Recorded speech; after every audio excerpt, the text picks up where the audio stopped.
A'udzubillahi minasyaitonirrajim. Bismillahirrahmanirrahim. Alhamdulillahirabbil alamin wassalatu wassalamu ala asyrafil anbiya'i wal mursalin wa ala alihi wa sahbihi ajma'in. Alhamdulillah, bersyukur kita kepada Allah Subhanahu wa taala. Pada pagi ini sekali lagi kita alhamdulillah dapat bersama-sama dalam sesi tafsir ringkas daripada muka surat Al-Quran. Alhamdulillah. Pagi ini insya-Allah kita akan bersama-sama dalam muka surat 385 insya-Allah. Minta maaf sekejap ya. Kita akan berada pada muka surat 385 juzuk yang ke-20 dan kita pada hari ini insya-Allah akan bersama-sama dalam surah An-Naml, muka surat yang terakhir insya-Allah, dan kita akan separuh-separuh insya-Allah kita akan masuk pada surah yang baru pada hari ini, iaitu surah Al-Qasas. Jadi insya-Allah bersama-sama kita pada pengakhiran surah An-Naml. Alhamdulillah akhirnya kita tamat juga dengan surah An-Naml ini pada hari ini insya-Allah, harapnya insya-Allah jika Allah Taala izinkan. Jadi kita tamatkan cerita An-Naml hari ini ialah dengan beberapa kita katakan iaitu arahan-arahan daripada Allah Subhanahu Wa Taala. Jadi pengakhiran surah An-Naml ini ialah kita tahu surah An-Naml ini ialah turunnya sebelum daripada hijrah Nabi sallallahu alaihi wasallam. Jadi artinya Nabi sallallahu alaihi wasallam telah berdakwah selama lebih kurang 13 tahun daripada awal dakwah Nabi sallallahu alaihi wasallam di Mekah sehinggalah kepada saat-saat terakhir Nabi sallallahu alaihi wasallam akan berhijrah dari Mekah ke Madinah. Jadi tempoh tersebut adalah tempoh, kita boleh katakan tempoh, kalau ikutnya sebagai manusia biasa, adalah tempoh perasaan kekecewaan, perasaan sedih, perasaan mungkin kita rasa macam tak ada harapan dah Mekah ni gayanya. Jadi Allah Subhanahu Wa Taala terus memberi hiburan kepada baginda Nabi sallallahu alaihi wasallam, iaitu terus memberikan kata-kata semangat bahawa dakwah ini perlu diteruskan. Kerja ini mesti diteruskan. Dan iklankan kepada manusia, walaupun manusia, majoriti daripada manusia, kalau kita boleh katakan pada masa itu lebih kurang 90% lebih daripada manusia yang berada di Mekah pada masa itu tidak menerima dakwah Nabi sallallahu alaihi wasallam. Tapi Allah Subhanahu Wa Taala meneruskan memberi semangat kepada Nabi sallallahu alaihi wasallam, kamu kena buat apa yang patut dibuat dan kamu jangan ambil kira hasil daripada usaha kamu. Maknanya orang nak dengar, orang tak nak dengar, orang terima, orang tak terima Islam, kamu teruskan kerja kamu. Jangan risau perkara-perkara itu. Sebab apa? Perkara itu adalah diuruskan oleh Allah Subhanahu Wa Taala. A'udzubillahi minasyaitonirrajim. Hari ini insya-Allah kita muka surat 385 insya-Allah. Bismillahirrahmanirrahim. Man jaa'a bil hasanati falahu khairum minha wa hum min faza'in yawma idzin aminun. Surahul Azim ayat 89 daripada surah An-Naml. Sebelum daripada ni Allah Subhanahu Wa Taala menceritakan kepada kita tentang tentang hari akhirat, apa yang berlaku pada hari akhirat, dan juga salah satu daripada perkara-perkara yang menakutkan manusia pada hari akhirat ialah al-faza'. Dia katakan al-faza' ini ialah benda-benda yang menakutkan manusia, yang menggentarkan hati manusia. Kerana apa? Kerana peristiwa pada hari tersebut itu sangat dahsyat. Jadi menyebabkan manusia ini dia akan timbul perasaan takut pada masa itu. Jadi oleh kerana itulah Allah Subhanahu Wa Taala sebut lagi cerita terus pada hari ini ialah kisah yang berlaku pada hari akhirat tersebut. Apakah dia benda-benda yang akan berlaku pada hari tersebut? Allah Subhanahu Wa Taala kata, man jaa'a bil hasanati falahu khairum minha wa hum min faza'in yawma idzin aminun. Orang yang datang pada hari ini, jadi pada hari akhirat ni, jadi manusia ni akan terbahagi kepada dua. Satu jenis ialah manusia yang akan datang bil hasanah. Bil hasanah artinya sini dalam terjemahan adalah dengan kebaikan. Tetapi mengikut tafsir Al-Jalalain disebut kata bil hasanah sini ialah artinya ialah dengan la ilaha illallah, iaitu dengan keimanan. Jadi artinya sesiapa yang datang dengan keimanan kepada Allah Subhanahu Wa Taala orang yang beriman, maknanya yang datang membawa iman pada hari tersebut, maka falahu khairum minha, maka dia Allah Taala akan beri balasan kepada dia. Beri balasannya ialah selamatkan dia pada hari tersebut. Jadi artinya orang Islam akan selamat. Dan kemudian ayat selepas daripada itu, iaitu ayat yang ke-90, Allah Subhanahu Wa Taala kata wa man jaa bis sayyiati. Jadi maknanya dalam ayat 89 Allah Taala kata man jaa bil hasanati. Kalau ikut makna hasanah ialah kebaikan, tapi ikut tafsiran dikata ialah la ilaha illallah. Iaitu kalimat tauhid. Siapa yang datang kepada Allah pada hari tersebut dengan kalimat tauhid, maka falahu khairum minha, Allah Taala akan beri balasan dia lebih baik lagi daripada itu. Memang kan, kalau ikutnya kita beriman pada hari ini, apa yang kita dapat balasannya, kita lihat memang hebat. Allah SWT memberikan seolah lebih daripada itu lagi. Sebab tu dalam ayat yang lain disebutkan apa ni, dia akan diberikan 10 kali ganda, paling kurang 10 kali ganda. Tapi lebih daripada itu lagi Allah Ta'ala boleh beri. Mungkin sampai 700, mungkin lebih lagi tanpa hisap. Allah Ta'ala boleh beri kepada kita. Jadi Allah Ta'ala nak tengok kita pada hari ini, kita buat sikit saja, tetapi Allah Ta'ala akan beri ganda-ganda. Kita rasa macam tak logik nanti pada hari akhirat nanti Allah Ta'ala, Masya Allah, sangat besar kan. Sebab itulah disebutkan sini, falahu khairum minha. Ianya akan dapat lebih baik lagi daripada itu. Dan juga benda yang kedua yang dia akan dapat ialah dia akan selamat daripada min faza'in yauma izin. Faza'in itu ketakutan. Maka dia tak akan ada rasa ketakut, tak ada rasa, walaupun apa yang berlaku tu, sebab apa? Dia rasa confident kan. Allah Ta'ala akan selamatkan dia. Jadi itulah pentingnya ialah hasanah. Tapi dalam tafsir yang lain juga disebutkan hasanah itu lebih besar lagi, bukan hanya kalimat tauhid, bukan hanya la ilaha illallah, tapi juga dengan amalan-amalan yang soleh. Jadi maknanya kat sini kita boleh terima. Sebab apa?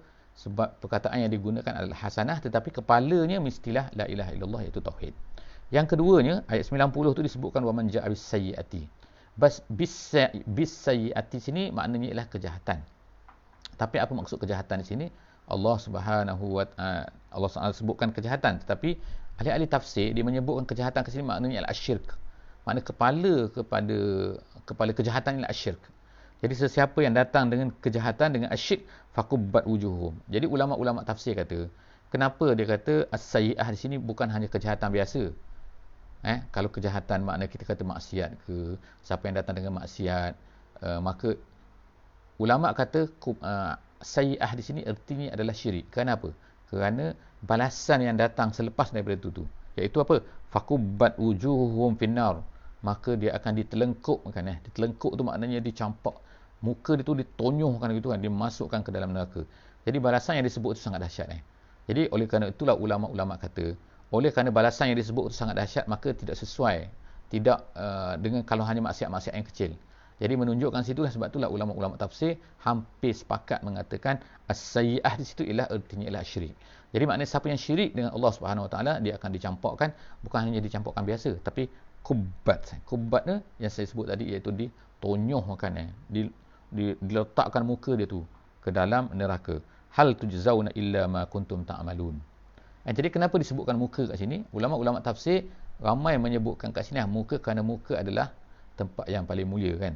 Bagi manusia tak adalah kan, bagi dia muka lah kan. Orang nak hina, menjatuhkan air muka ke. Kita kata kalau orang nak tampar pun, orang tak tampar pada bahu kan, orang tampar pada muka. Sebab apa? Dia ada tu kan, dia punya psikologi dia. Psikologi dia ialah muka tu lah, untuk bila kena pada muka, artinya berani kau tampar pada muka aku, macam tu kan. Maknanya muka tu tempat paling mulia lah bagi manusia. Jadi bila dia campakkan muka dia tu pada neraka, jadi menunjukkan bahawa balasan itu adalah satu balasan yang besar. Sebab itulah ulama kata maksud sayyi'ah di sini adalah asyirku. Jadi Allah kemudian sebutkan hal tujzauna illa ma kuntum ta'malun.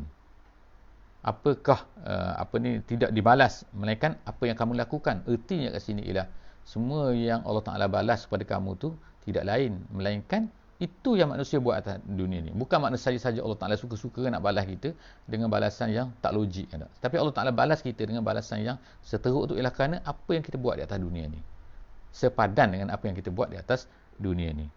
Innama umirtu an a'budu rabb hazihil baldah allazi harramaha wa lahu kullu syai' wa umirtu an akuna minal muslimin. Okey, sekarang ni ayat 91. Ayat 91 ni ialah menceritakan tentang arahan Allah Subhanahu Wa Taala. Jadi selepas daripada dah tamat dah cerita kan, dah tamat dah cerita ini neraka yang akan menimpa pada orang kafir dan sebagainya, Allah Subhanahu Wa Taala sebutkan beritahu kepada Nabi, ginilah Muhammad, iaitu engkau beritahu kepada mereka. Innama umirtu, beritahu kepada orang kafir ni, beritahu kepada mereka bahawa apa, aku ni hanya disuruh untuk beribadah kepada Tuhan rumah ini, bukan Tuhan lain. Mereka pun tahu kan bahawa rumah ini, iaitu Kaabah ini, Baitullah ini adalah sebenarnya adalah dibina oleh Nabi Ibrahim atas arahan Allah Subhanahu Wa Taala. Mereka tahu. Sebab itulah nama mereka Allah, nama mereka Abdullah dan sebagainya tu. Jadi mereka tahu Allah tu siapa. Kalau mereka nak tulis pun surat nak buat boikot kepada Nabi pun, mereka gunakan nama Allah, bismillah juga. Jadi erti kat sini ialah Allah ni bagi mereka adalah sudah lumrah, satu benda yang biasa. Mereka tahu. Jadi sebab itulah mereka tahu kan bahawa rumah ini ada tuan dia. Tuan ni siapa? Tuan ni adalah Allah. Jadi sebab itulah dia kata kat sini kan. Dia kata kat sini Allah Subhanahu Wa Taala menggunakan perkataan ni. Aku beritahu kepada mereka, wahai Muhammad, aku ni hanya disuruh untuk beribadah kepada Tuhan rumah ini saja. Tuhan negeri ini, baldah. Hazihil baldah. Negeri ini adalah negeri Mekah tu. Allazi harramaha, yang Allah Ta'ala telah menjadikan dia ni haram. Apa maksud menjadikan dia ni haram? Iaitu Allah Ta'ala menjadikan dia ni selamat. Tanah haram kan kat situ kan tak? Manusia ni, orang Arab pada masa tu, walaupun mereka ni jahiliah, tapi mereka menghormati tanah haram tu. Mereka menghormati apa? Iaitu kalau orang jahat pergi kat situ, selamat. Orang tak ada peperangan kat situ. Di tanah haram tu.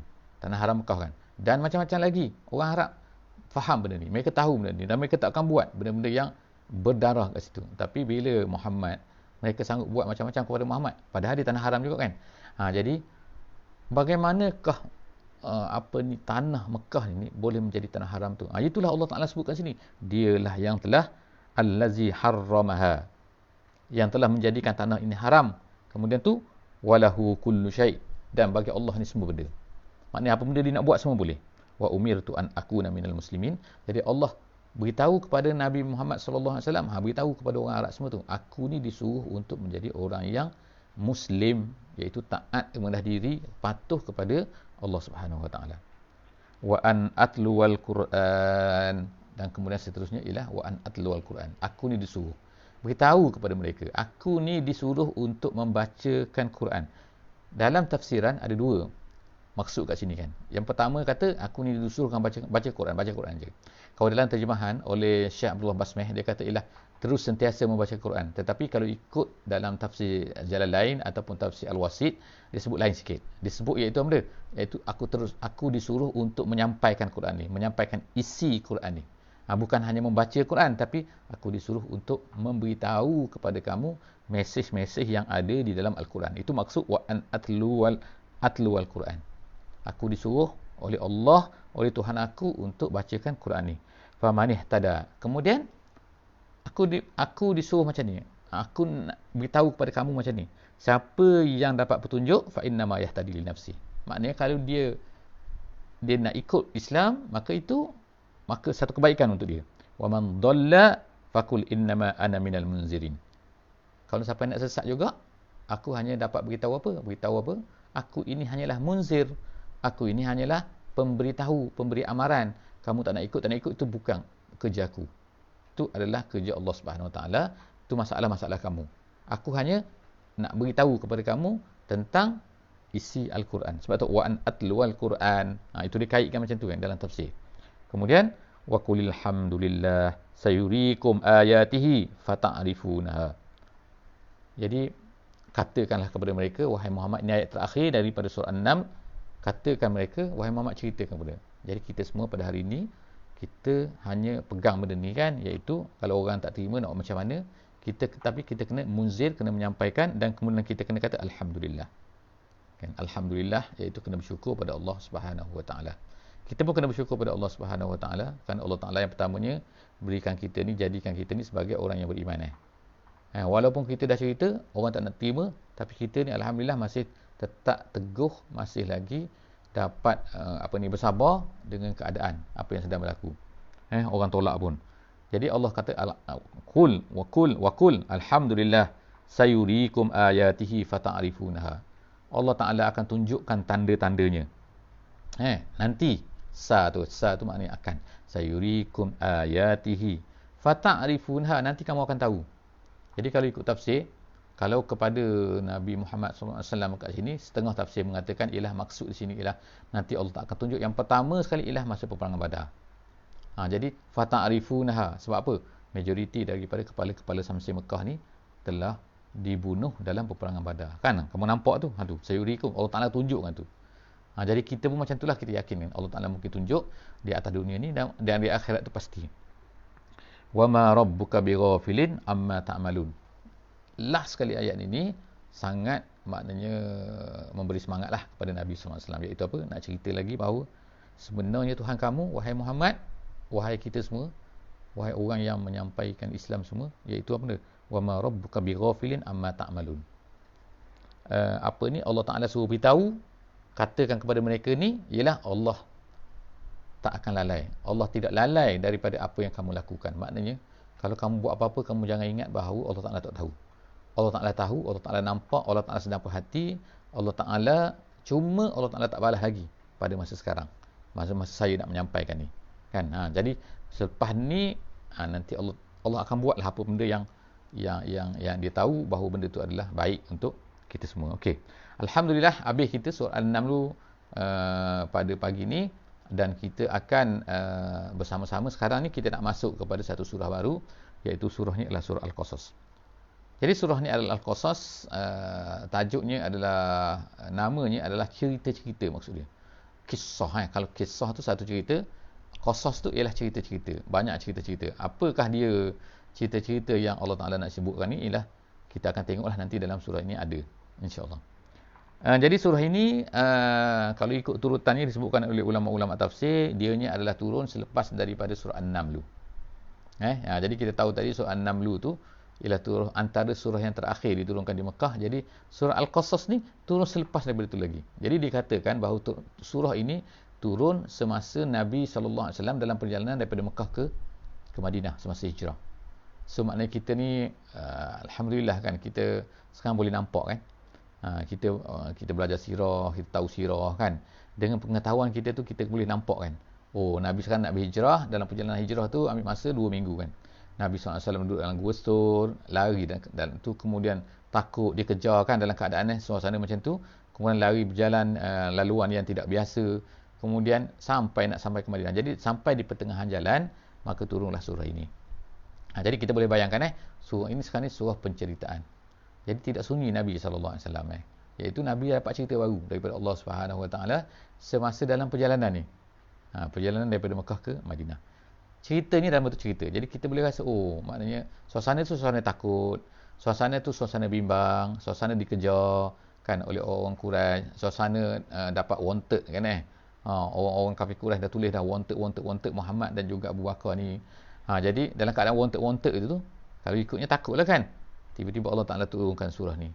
Surah ni adalah surah yang menggembirakan Nabi SAW. Jadi insya-Allah dalam sesi akan datang kita akan ceritakan tema secara lebih detail, insya-Allah kan. Sebab kita ada panjang juga kan surah ini. Jadi insya-Allah, jadi surah Al-Qasas ni adalah surah Makkiyah lah. Dikira sebagai Makkiyah, tapi ada yang kata dalam perjalanan lah di antara Makki dan juga Madani. Jadi ada yang ayat ni, ada yang ulama-ulama kata setengah daripada ayat ni adalah ayat Madani. Tapi tak apa. Tapi kita kata ialah dia adalah pertengahan. Pertengahan di antara Makkah dan juga Madinah. Jadi kita dengarkan dia adalah majoriti daripada ayat ni adalah cerita, tentang cerita. Cerita apa? Cerita tentang Nabi Musa alaihi salam. Okey. A'udzubillahi minasyaitonirrajim. Ta Sin Mim. Di permulaan tu kita tak ceritalah. Sebab apa kan? Sebelum daripada ni kita cerita ayat-ayat hijaiyah dipanggil ni, ataupun muqatta'ah ni, iaitu huruf-huruf muqatta'ah ni, huruf-huruf yang pendek-pendek ni kan, alif lam mim dan sebagainya itu mempunyai makna-maknanya yang tersendiri, dan pelbagai ulama lah memberi makna kepada huruf-huruf ini. Dan pendapat yang paling popular, yang paling kuatnya kalau ikut tafsir Jalalain, dia kata ialah hanya Allah Subhanahu Wa Taala yang mengetahui maksudnya. Tapi ada ulama-ulama lain yang memberi makna-maknanya kat sini. So insya-Allah boleh refer kepada buku-buku tafsir yang lain. Semua tu ada pendapat-pendapat yang boleh diterima kalau nak pakai. Tapi tidak semestinya satu pendapat sajalah kan maknanya. Okey, tapi pendapat yang masyhur ialah Allahu a'lamu bimuradihi, Allah Taala saja yang tahu maksudnya. Tilka ayatul kitabil mubin. Yang pertama sekali Allah SWT mereferkan itu semua tu yang turun semua tu, tilka tu Yang turun banyak-banyak tu adalah tanda-tanda ayat-ayat daripada Alkitab, iaitu daripada Al-Quran. Apa? Al-Mubin. Al-Mubin tu apa? Maksud Al-Mubin tu kita sebut daripada ni kan, iaitu yang penjelas, menjelas. Kalau dalam tafsir dia kata Al-Muzhir. Muzhir tu makna yang menzahirkan. Yang menzahirkan tu makna kalau dulu tak nampak, sekarang jadi Quran ni jadi menampakkan satu benda. Gitu kan. Jadi apa yang nampak, apa yang tak nampak? Yang menampakkan, yang dinampakkan oleh Al-Quran ni ialah benda al-haqqu wal batil. Itulah yang diberi penjelasan oleh ulama. Jadi maksudnya sini, Quran ni, dengan turunnya Quran tu, dia beritahu kepada kita, ini betul, ini salah, ini betul, ini salah, ini betul. Jadi kalau tanpa Quran, soalan kita ni tak nampak. Jadi macam cahaya lah kan hitam ke putih, hitam ke putih. Kalau tak ada cahaya, dalam gelap, sama je hitam putih kan. Kalau tak ada cahaya, merah, hijau, kelabu, semua sama saja. Tapi bila ada cahaya, kita boleh nampak. Jadi Al-Quran tu macam tu. Dia tu Al-Mubin. Dia menjelaskan, penjelaskan. Yang ni salah, yang ni betul. Betul Kemudian, natlu alaika min naba'i Musa wa Fir'auna bil haqq liqaumin yu'minun. Kami bacakan alaika kepada kamu. Jadi kita sebut tadi kan dah, suasana tu suasana hijrah kan, suasana perjalanan. Jadi turunnya ayat ni memang cantik lah kan, iaitu cerita yang menghiburkan baginda Nabi sallallahu alaihi wasallam. Tambahan lagi, kandungan dia tu sangat-sangat menghiburkan. Jadi bayangkan dalam keadaan susah tadi, tiba-tiba datangnya ayat ini. Jadi Allah Ta'ala kata, kami nak bacakan kepada kamu tentang kisah Musa. Jadi rupanya kisah Musa ni satu kisah yang penting lah bagi kita. Kenapa? Kerana benda ni ialah di hadapan Nabi nanti, di Yathrib sana tu, Nabi nak pergi hijrah kan. Di Yathrib sana ada apa? Ada kaum Yahudi. Jadi persediaan untuk memahami kisah Bani Israel dan kisah Nabi Musa ni sangat memberi manfaat lah kepada Nabi kita SAW, sangat bertepatan. Iaitu Nabi nanti akan tahu, lebih tahu daripada orang Yahudi tahu tentang Nabi Musa. Kenapa? Kerana orang Yahudi tahu Nabi Musa, cerita-cerita dia, tok nenek dia, ayah dia cerita, mak dia cerita kan. Dia cerita, dia ambil cerita, lepas tu nakal kan. Sambung-sambung beri kepada anak cucu dia. Tapi apa yang Nabi SAW tahu ni, ialah kisah daripada Al-Quran. Maknanya benda tu datang daripada Allah direct kan. Jadi maknanya lebih betul lagi. Jadi Allah Ta'ala pun cerita kat sini. Cerita apa? Kisah Nabi Musa ni, dia kata, ni nak cerita Naba Musa. Naba Musa ni cerita paling besar. Maknanya Naba ni berita besar. Al-Khabarul Aham. Khabar yang sangat penting. Musa dan juga Fir'aun. Jadi maknanya, kisah Musa yang paling penting sekali ialah Musa dan Fir'aun lah. Ada banyak lagi cerita lain. Tapi kisah yang paling besar. Iaitu Nabi Musa dan Fir'aun. Bil haqqi dengan benar. Bis sidqi. Bil haqqi ni bis sidqi dengan sebenar-benarnya. Liqaumin yu'minun, bagi orang yang beriman. Inna Fir'aun ala fil ardi. Startlah cerita sekarang ni. Cerita apa? Fir'aun ni jahat atas muka bumi ni. Dia ni takabur atas muka bumi. Ala tu atas, tinggi. Tinggi tu maknanya takabur, ta'azzama. Dia rasa dia ni besar. Dia rasa dia ni hebat kan. Ta'ala fil ardi. Fil ardi kat situ, ulama tafsir kata di negeri Mesir. Sebab apa? Fir'aun ni tidaklah memiliki semua negara. Bukan semua dunia ni dia punya. Negeri Mesir saja kan. Jadi dia ni menguasai di negeri Mesir tu, menguasai dalam bentuk bukan menguasai biasa, menguasai dalam kejahatan. Fir'aun ni, nama Fir'aun ni adalah nama, kalau ikutnya adalah nama umum. Pharaoh kan. Nama umum apa? Nama umum kepada raja-raja Mesir.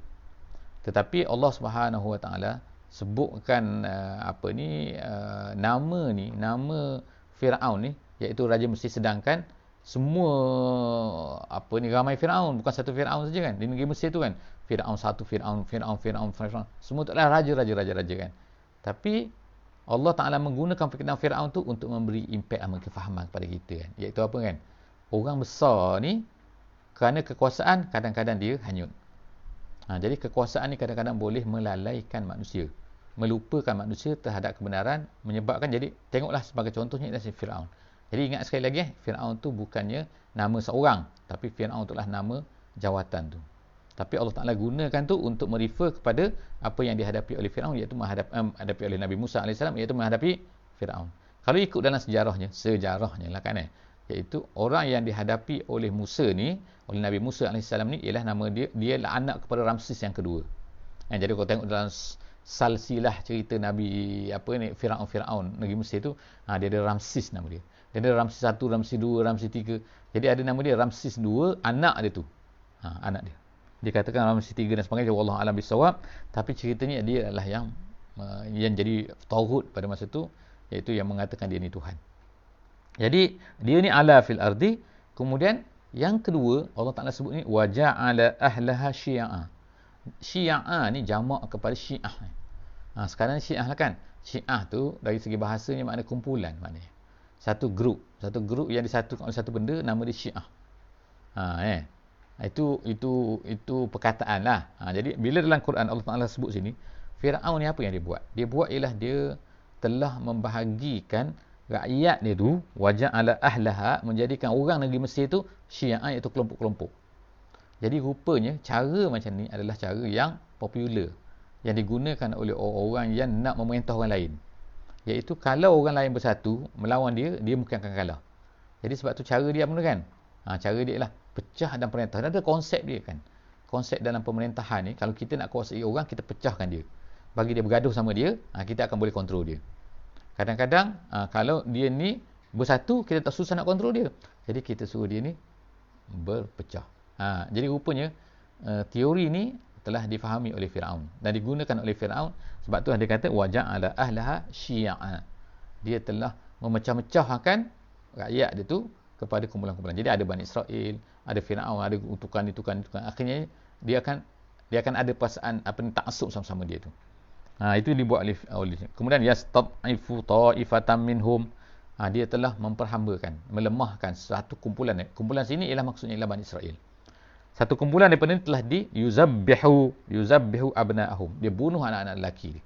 Anak lelaki Bani Israel. Kemudian jadi Bani Israel tadi macam mana? Bani Israel ini asalnya bukan negeri Mesir asalnya. Dia adalah daripada Palestin. Bani Israel ini adalah anak-anak Nabi Yaqub alaihissalam. Anak Nabi Yaqub ni adalah Nabi Yaqub adalah anak kepada Nabi Ishaq. Nabi Ishaq ni adalah anak kepada Nabi Ibrahim alaihissalam. Jadi kita tahu kita kata Nabi Yusuf kan, mereka semua telah berpindah ketika Nabi Yusuf alaihissalam telah menjadi pembesar di negeri Mesir. Jadi mereka semua pindah ke sana. Lalu ramailah mereka ramai dalam 45 keturunan. Kalau ikutnya 45 keturunan Nabi Musa ni dilahirkan. Jadi lepas 45 keturunan jadi ramailah.